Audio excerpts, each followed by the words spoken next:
Locked On Bears, your daily Chicago Bears podcast.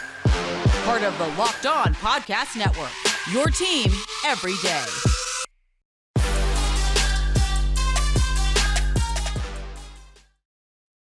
One projected week one starter from the Chicago Bears has been missing from preseason and training camp practices for over a week now. And we have some questions as to whether or not he'll end up on the bubble, with some of the other top names still competing for final spots on this 53-man roster.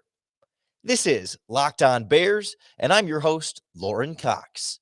I'm an analyst for Pro Football Focus, and I'm here to bring you your daily, in-depth Chicago Bears news and analysis. You can follow me on Twitter at CoxSports1. You can follow the podcast on Twitter at Locked On Bears. You can like Locked On Bears on Facebook, join the Locked On Bears Facebook group, and make sure that you subscribe to the Locked On Bears YouTube channel to keep up with all of our video content as well. On the show today, we jump around to some of the biggest position groups and individual players fighting for their spot on this Bears roster entering this final preseason game. We'll start with the absence of one cornerback, Desmond Trufant, for what turns out to be some very difficult personal reasons, but it has some real ramifications on this Bears starting lineup and the roster for week one and beyond. So we'll kind of check in on how the Bears are functioning at cornerback and where that depth chart may lie come week one. Then we'll turn our attention to linebacker, where the newcomer, Alec Ogletree, has really emerged, especially at practice, and now potentially pushing a former draft pick off of the roster. Some of the other inside linebackers potentially at risk of losing their spot to a guy that just showed up, 3 weeks ago, already making some pretty big waves. And we'll wrap up with the preseason hero of the year so far, wide receiver Rodney Adams. A fun story, a great player worth rooting for, but we'll explain why his chances to make the 53-man roster still seem pretty slim. We'll start with this cornerback competition, though, because as of late, at practice and, of course, in all the preseason games, it has been a heavy dose of Kindle Vildor, the fifth-round pick from 2 years ago, really seeming to emerge with that top spot. But over the last week or so, we have seen Artie Burns, the former Pittsburgh Steelers first-round pick, start to get a little bit of run in that depth chart competition as well.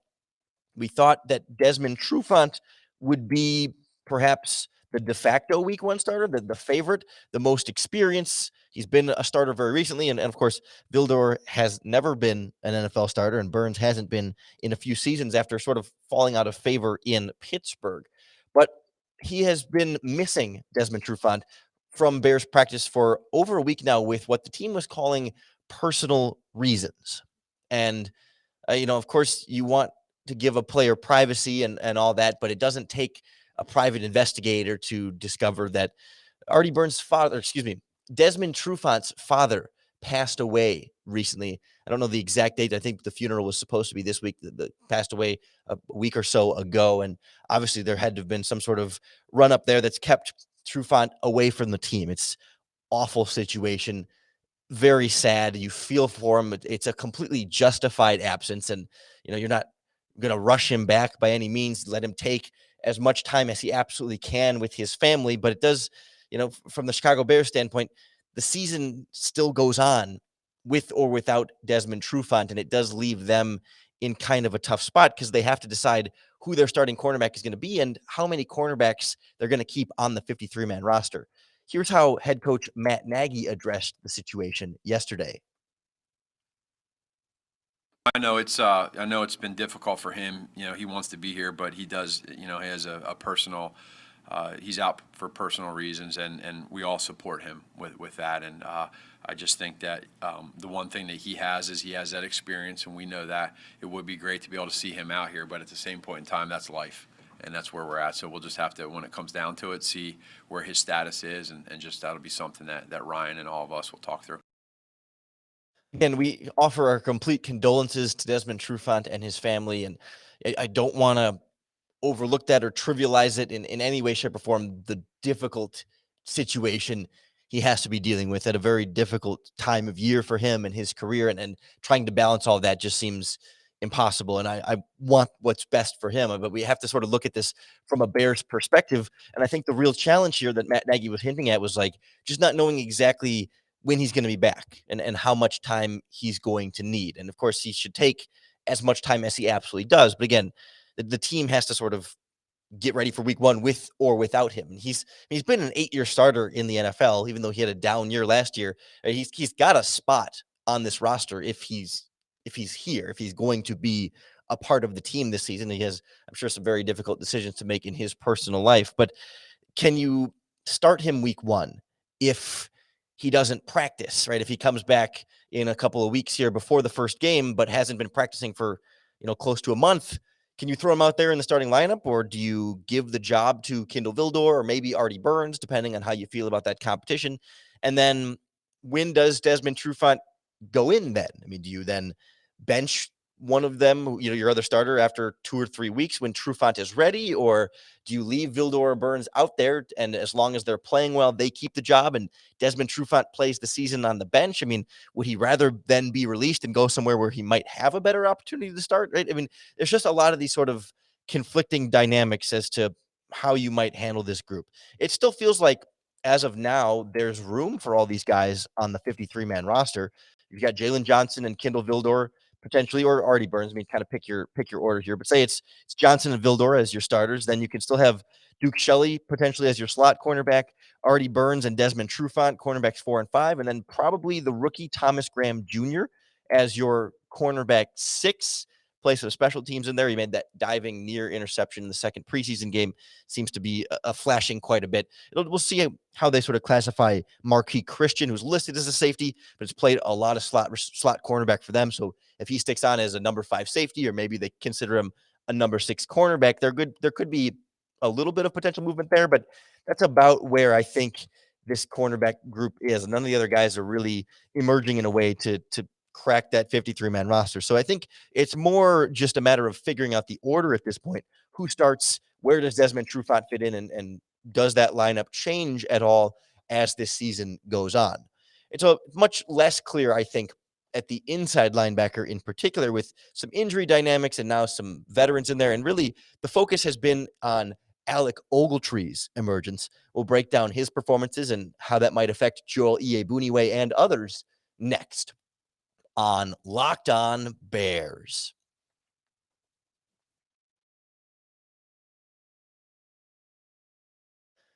Much like the strangeness at cornerback, we haven't seen Danny Trevathan or Roquan Smith play at all during the preseason so far. Some of it has just been sort of, injury given to veterans the day off for somebody like Danny Trevathan. Roquan Smith, a guy that doesn't really need the preseason reps at this stage in his career. And so in their absence, it's been Alec Ogletree and Christian Jones as the Bears starting inside linebackers for these preseason games. And it was surprising to me that Alec Ogletree gets signed, I believe, August 4th. And 10 days later, he is your starting inside linebacker in the first preseason game against the Miami Dolphins, despite this being year 4 for Joel Iyiegbuniwe and Josh Woods as a former undrafted free agent. For me, it instantly signals a pretty bad sign for both of those guys. And we've been talking about this throughout the offseason. When they sign Christian Jones a little bit later in the process, that signals perhaps a lack of confidence in your younger linebackers. And then you add Alec Ogletree on top of that. It really kind of shows just how the Bears like them on special teams, it seems. Iggy and Woods both played a lot of special teams last season, but anytime there's an opportunity to get a different linebacker on defense, it has not been Iggy or Woods. Even last year's Manti Te'o against the Saints in a playoff game signed off the street. So clearly Ogletree seems to be sort of the next iteration of that. And when the Bears first signed Alec Ogletree, I came on this very podcast and I was critical of him. I'm still trying to set low expectations for him because he's been limited, I think, throughout his NFL career. But the Chicago Bears have been particularly impressed. Matt Nagy really quite fired up about him. And I think some of that might be a little bit more based on what they see at practice, that we only get to see what he does in the preseason games. Yeah, he's played well, and that's all you can do. I think for Danny is working through all of his stuff right now. And in the end, we want to, we love Danny to death, and we understand the leader that he is, the player that he is. But, Tree has come out here since day one. I mean, he's had like 7-8 picks, and he's continued to just play fast. So that we want to create depth. We want to have that for our players there defensively, and I think he's done a great job of letting us know that depending on where Danny is, status-wise, health-wise, et cetera, we feel good with the way that Tree's played. So you can sense a real level of excitement about Alec Ogletree there from Matt Nagy.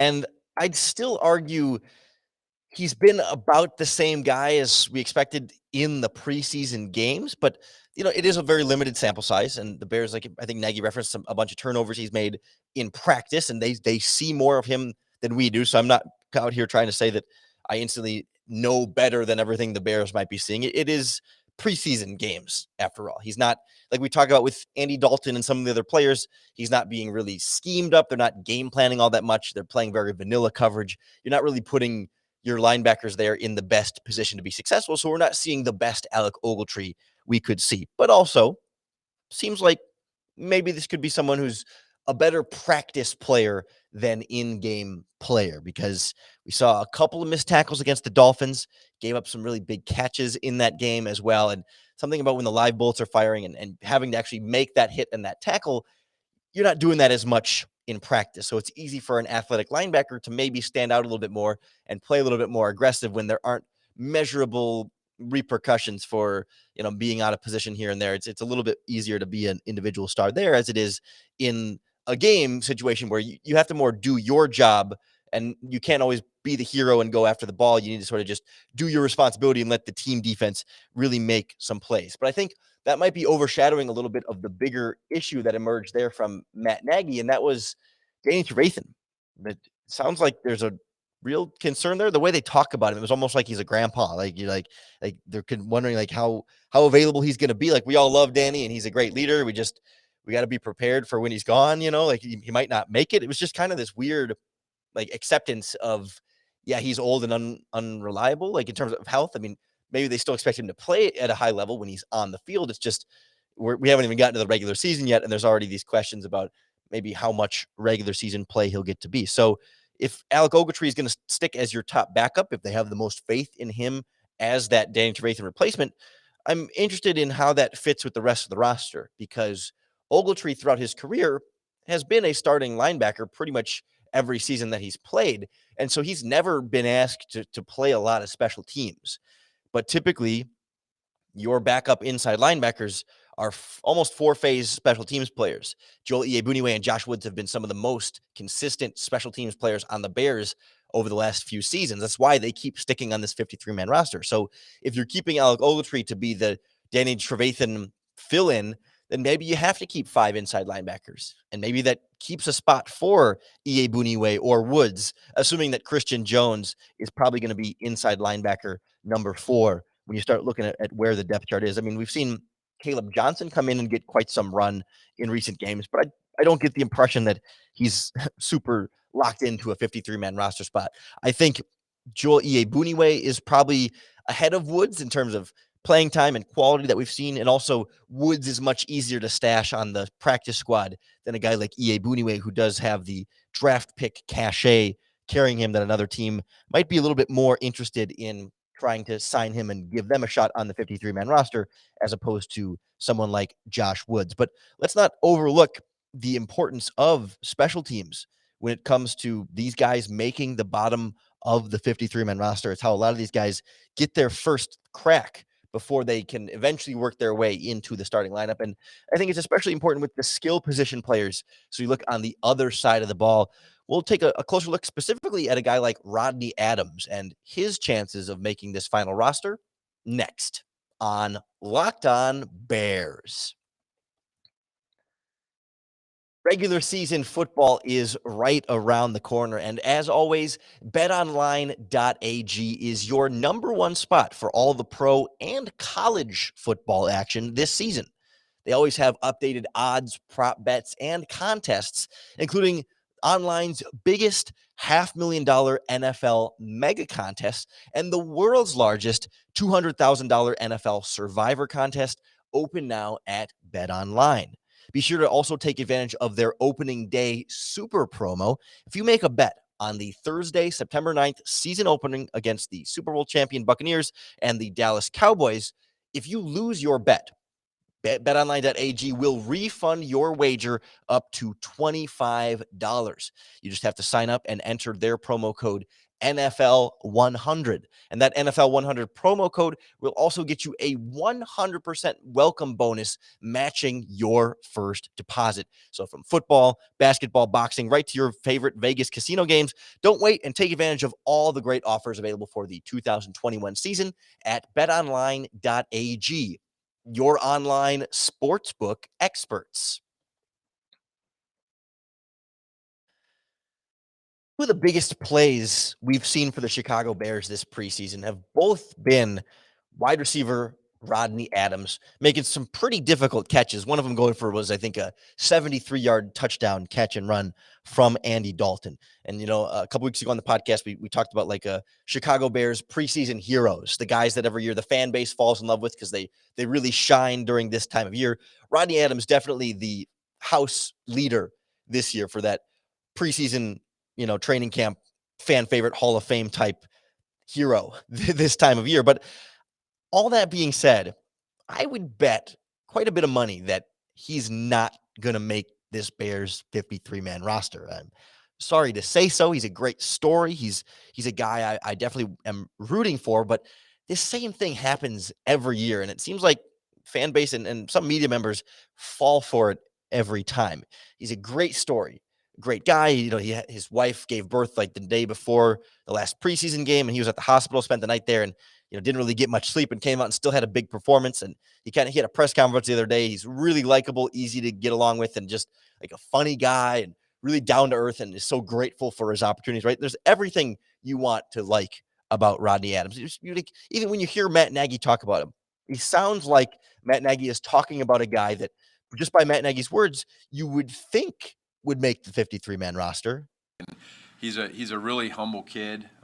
He's very appreciative of this opportunity. I think Coach Furry's done a great job of developing him and giving him opportunities. And to Rodney's credit, he's taken advantage of it. And he's had now back-to-back games 2 phenomenal catches and special catches. So you root for guys like that. And he's obviously too going through some things and just having a baby and you know, not sleeping much, and it just shows his resiliency. But I like where he's at. What in his skill set intrigues you most? He's got speed. He's got consistent hands. He's learning the offense, and he's growing fast at that pace. You know, like he's understanding the conversions and what we do, and he cares. He cares, and he's a great teammate. So he's got a lot of strong. So to make it clear, like, I absolutely am rooting for Rodney Adams. I mean, I just really think the reality here is that the roster dynamics are playing against him. Absolutely think practice squad almost inevitable, the way that, again, Nagy talks about him and some of the flashes that we've seen. There's a clear desire, I think, to keep him around in some way, shape, or form. But the big reason why you put him on the practice squad and not the 53-man roster is because no one's going to poach him just based off of a couple of preseason games is not enough for another team to say, you know what, we're going to take Rodney Adams over some other wide receiver or some other player that we knew that we wanted to keep on our 53-man roster, that we think Rodney Adams, based off of a couple of catches in a couple of preseason games, is enough to put him on their 53-man roster. We see this every year, just like with Daniel Braverman, Tanner Gentry. I mean, even I think Dane Sanzenbacher before that. A lot of these receivers especially, but at other positions too. They have a strong training camp. They have a strong preseason. They get cut before the regular season. Bears fans go up in arms and say, oh, you're going to lose this developmental guy that you have, and you can still put him on the practice squad. It happens all the time. Because if you're trying to say like Rodney Adams versus Riley Ridley, if the Bears tried to stash Riley Ridley, another team might say, oh, well, we had a high draft grade on Ridley, and we haven't gotten to see him really on the field. Let's take a chance on him because we have more tape behind that to say, yes, he is more valuable than a Rodney Adams that every team had an opportunity to sign as an undrafted free agent and as a regular free agent and chose not to or didn't pursue him in the way that the Chicago Bears did. There would be much more interest in someone like Ridley that it would be more difficult to stash. Other big issue with Rodney Adams here. Again, rooting for him. But backup wide receivers need to play special teams. And through 2 preseason games, he's played 9 snaps of special teams. It's not really enough to prove that he's capable of there. The Bears have instead looked at other players, given them more run at special teams to see how they may have a better shot at the 53-man roster and contributing in that way. It just doesn't seem to me like Adams is in this position to stick as wide receiver 6. And I think compared to like a running back like Khalil Herbert, who's played, I think, the 4th most special team snaps of any Bears players. It's been like a linebacker and a couple of defensive backs, and then Khalil Herbert. I think the most of any offensive player has been your rookie running back, kind of a special teams guy that was a return man, and that's how he's going to make this 53-man roster if he's going to make it. I really think he's got a spot here in large part because of that special teams, with or without Tariq Cohen on this roster due to his injury situation, that if Herbert wasn't playing special teams and was just a running back, you can't have your 4th running back on the roster not helping on special teams. They'd just be inactive all the time. And I just think it's a very similar dynamic with Rodney Adams, unless something drastically changes and he plays all special teams in the 3rd game and lights it up and makes some big plays and really sort of shows that he can be that well-rounded bottom of the roster wide receiver. Really think practice squad is a much more likely situation for him. And then, you have other guys at receiver ahead of him. You've got, Damiere Byrd and Marquise Goodwin are probably the 3rd and 4th wide receivers. Riley Ridley, like we talked about, not as easily stashed. Javon Wims has been a 4-phase special teams player as of late for the Bears, so he's already got a little bit more of a head start in that regard. Daz Newsome, the 6th-round pick, I still think he could be practice squad destined as well, depending on how they feel about Ridley and Wims. I mean, any of those guys at this point are a little bit more interchangeable. I hope to see Rodney Adams stick around on the practice squad one way or another. I just think he's much more in that Gentry Braverman category that is a developmental guy worth keeping, but all the preseason heroics you can make don't make up for some of the larger roster dynamics that are really working against him. But of course, as we get closer to roster cutdown day, we'll keep a close eye on all of the big moves the Bears might make. So make sure that you subscribe to the Locked On Bears podcast to keep up with all of our daily, in-depth Chicago Bears news and analysis. I appreciate everyone who's been tuning in on our YouTube channel. Really starting to build some momentum there with the videos, with the podcasts coming out in video form there. Love all the engagement in terms of the comments and the likes and the subscribers. Really appreciate everyone who's been following along there. Of course, the podcast is free and available on all platforms. So however you want to listen to the show, we appreciate it no matter how you go about it. And I hope in exchange, listening to the Locked On Bears podcast makes it a little bit easier for you to bear down.